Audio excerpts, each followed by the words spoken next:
L'annuncio di Redfall nel 2021 non aveva suscitato grandi emozioni. Pochi mesi dopo sarebbe uscito Back 4 Blood, altro sparatutto in prima persona cooperativo, e la sola variazione a tema vampiri lasciò tiepidi.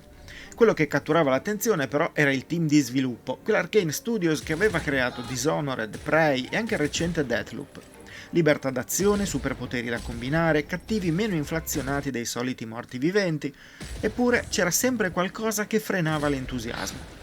Ora che anche noi l'abbiamo giocato, possiamo raccontarvi quali sono gli elementi che, a nostro modo di vedere, hanno condannato la discussa esclusiva Microsoft. Prima di continuare, se vi piacciono i nostri video, vi ricordiamo di iscrivervi al canale e di attivare la campanella per essere sempre aggiornati sui nostri contenuti. Redfall parte da un incipit estremamente classico, una cittadina americana invasa dai vampiri. Mentre il nostro personaggio cerca la salvezza scappando su un traghetto, trova la propria via di fuga bloccata in modo spettacolare e il sole oscurato. L'unica alternativa è fare dietro front, rimboccarsi le maniche e andare a caccia di succhiasangue. Nel mentre aiuterà anche chi è rimasto indietro, ma già qui iniziano i problemi. I personaggi secondari che incontrerete non hanno alcuno spessore. Poche linee di dialogo, design anonimo, vi dimenticherete presto di loro, se non quando una missione vi chiederà di parlare con qualcuno in particolare per farla avanzare. A complicare ulteriormente il fattore trama c'è una narrazione che inspiegabilmente, visti i nomi che hanno creato il gioco, è raccontata tramite immagini statiche in stile slideshow. Chi ancora ricorda l'incipit di Prey, creato dallo stesso team di sviluppo, qui potrebbe rimanere a dir poco spaesato da questa scelta che aumenta il distacco emotivo tra gioco e giocatore. Le cose purtroppo non migliorano nemmeno con le missioni, siano esse primarie, una ventina, o secondarie. Tramite i compiti che offrono si esplorano le mappe, certo, ma le motivazioni non catturano mai l'attenzione del giocatore. Si finirà per accettarle in modo automatico, senza particolare coinvolgimento, solo perché, bisogna farlo. Alcune secondarie poi finiscono anche con un nulla di fatto, risultando utili giusto per fare un po' di punti esperienza, ma senza aggiungere nulla alla storia o comunque ad un mondo di gioco che appare fin da subito piuttosto vuoto. Parlando della mappa, scopriamo un altro punto dolente di Redfall. I precedenti titoli di Arcane erano pensati e strutturati in aree relativamente piccole ed estremamente dettagliate. I quartieri di Dishonored, le varie zone della stazione spaziale di Prey, le 4 aree principali di Deathloop, ognuno era stato pensato per offrire approcci e strade diverse, in base ai poteri che avevamo sbloccato. In Redfall questo non accade mai. Le due mappe presenti sono infatti relativamente semplici, rappresentando in modo anche un po' banale la tipica cittadina americana fatta di casette e qualche punto di interesse. Nonostante questa semplicità, il level design si scontra spesso con i poteri dei 4 personaggi. Tutti hanno abilità diverse, ma raggiunto il livello 5 o 6 li avrete sbloccate tutte e 3. Poi potrete potenziarle, ma avrete presto la base di quello che ogni protagonista può offrirvi. Se sceglierete Devinder, come ho fatto io, entrerete presto in possesso di un dispositivo lanciabile di teletrasporto. Tirandolo in un punto potrete teletrasportarvi sopra di esso premendo un tasto. Ovviamente non potrete usarlo per coprire distanze eccessive, ma la possibilità di lanciarlo su un tetto per poi andare là sopra è a discrezione del gioco. In alcuni casi potrete farlo, in altri vedrete una barra rossa che vi impedirà l'azione. Volete usarlo per entrare in una casa con una missione all'interno e che ha una finestra aperta al primo piano? Se il gioco vuole che entriate dalla porta principale perché lì ci sono dei nemici ad aspettarvi, il lancio del teletrasporto sarà nuovamente negato. A queste imposizioni, totalmente inaspettate in un gioco Arcane che ha fatto di queste libertà il suo marchio di fabbrica, aggiungete l'impossibilità di cambiare personaggio in corso d'opera e il problema si quadruplica.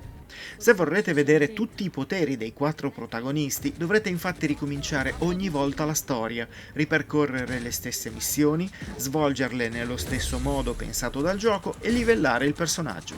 Nel Season Pass sono stati promessi altri 2 personaggi e, a meno che una patch non modifichi qualcosa, potreste dover iniziare il gioco anche con loro. Senza una storia interessante e con una libertà limitata, negli anni abbiamo comunque giocato dei capolavori. Pensate a Super Mario. La principessa viene rapita ogni volta e i livelli sono spesso molto lineari, eppure il gioco funziona perché la giocabilità è stellare. Anche in questo caso Redfall scivola malamente. Per chi se lo stesse chiedendo, no, non è colpa dei 30 frame per secondo, quello è un discorso che faremo tra poco, ma il vero problema di Redfall è che sparare è poco divertente. Per prima cosa, se giocate con un controller, consiglio a tutti di iniziare il gioco solo dopo aver impostato su bassa l'opzione risposta predefinita input. Questo settaggio riduce al minimo la zona morta del controller e vi permette di ruotare la visuale nel modo più naturale. Diversamente, da opzione predefinita, se inclinate leggermente la levetta destra non succede nulla, ma superando una certa soglia la visuale ruota subito un po' troppo rapidamente.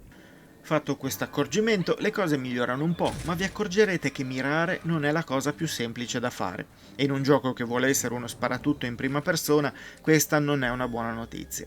Talvolta è più semplice sparare senza mirare con la pressione del grilletto sinistro, basandosi solo sul mirino al centro dello schermo.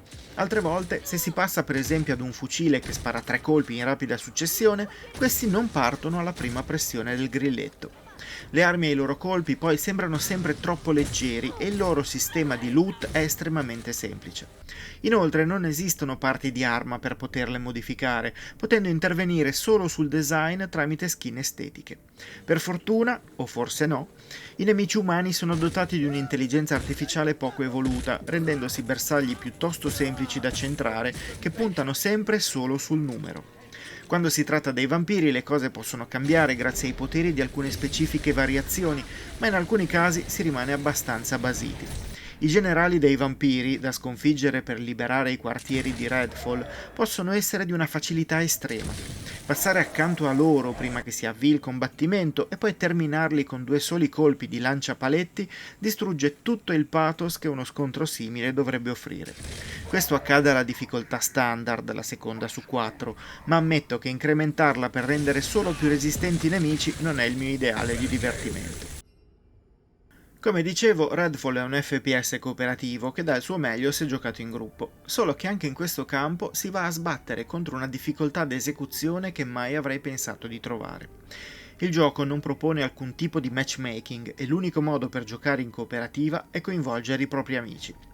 Inoltre, se questo non bastasse a complicare la situazione, solo Lost porterà avanti le proprie missioni, lasciando chi è passato per aiutarlo con i soli punti esperienza guadagnati e oggetti rinvenuti. Le missioni svolte in compagnia, per chi non è host, andranno rifatte da capo perché la vostra storia non sarà progredita.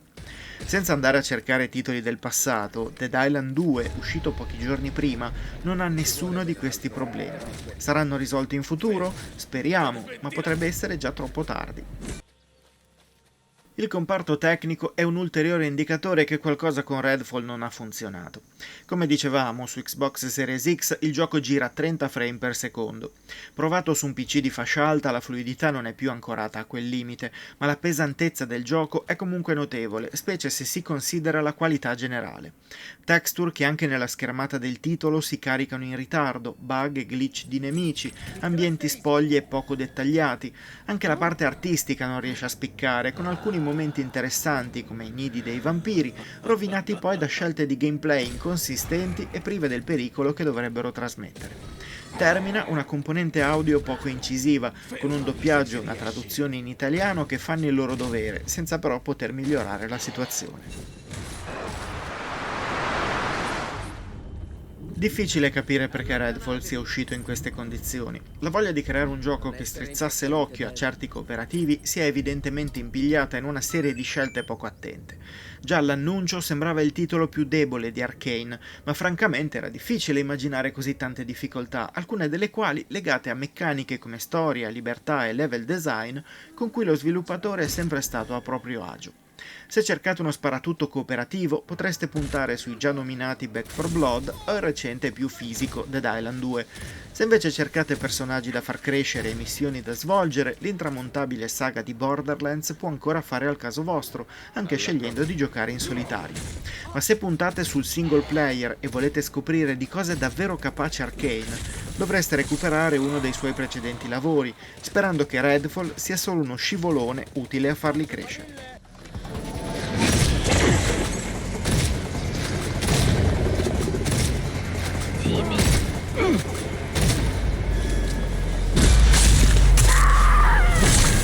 Io non andrò giù così facilmente.